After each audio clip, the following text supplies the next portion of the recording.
Assalamualaikum sahabat beriman. Nabi Muhammad SAW lahir dari ibu bernama Aminah dan ayah bernama Abdullah.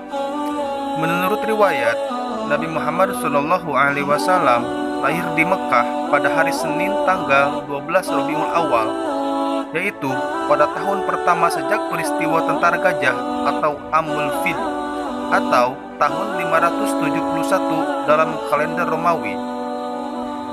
Hal ini sesuai dengan hadis riwayat Muslim. Allah Subhanahu wa taala mengangkat Muhammad SAW sebagai nabi dan rasulnya yang terakhir pada tanggal 17 Ramadan 13 tahun sebelum hijrah atau 610 Masehi, tatkala beliau Muhammad SAW sedang bertahanus di Gua Hiro. Pengangkatan Nabi Muhammad sebagai nabi ditandai dengan turunnya malaikat Jibril untuk memberikan wahyu yang pertama berupa Al-Quran Surat Al-Alaq ayat 1-5. Peristiwa ini dinamakan sebagai Nuzulul Quran. Ada yang luar biasa dalam pembahasan di kisah ini.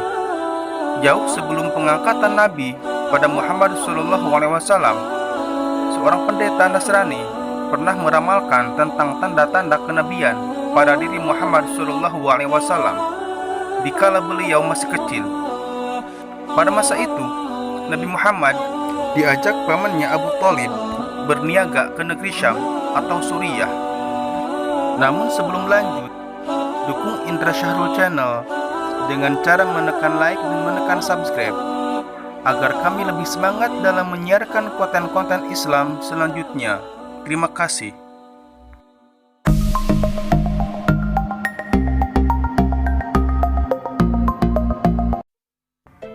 Sahabat beriman, saat Nabi Muhammad berusia 12 tahun, Abu Thalib sang paman hendak berdagang dari Mekah ke negeri Syam atau Suriah.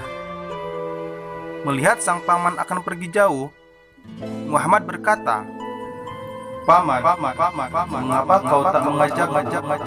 Aku tidak memiliki pelindung selain dirimu. Mendengar keponakannya berkata demikian, Abu Thalib pun tak tega meninggalkan keponakan kesayangannya seorang diri di Mekah. Abu Thalib lalu mengangkat tubuh Muhammad dan mendudukannya di atas hewan tunggangannya.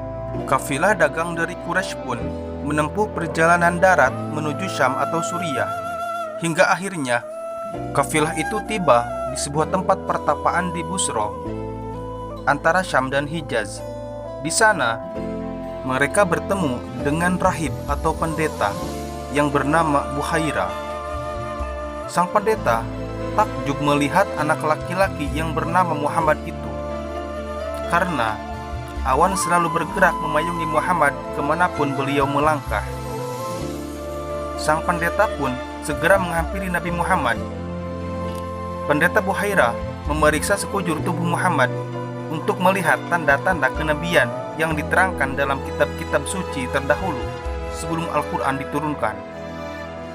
Kemudian Buhaira pun akhirnya menemukan tanda-tanda kenabian di punggung Nabi Muhammad, yaitu di antara kedua pundaknya. Lalu ia mencium tanda itu.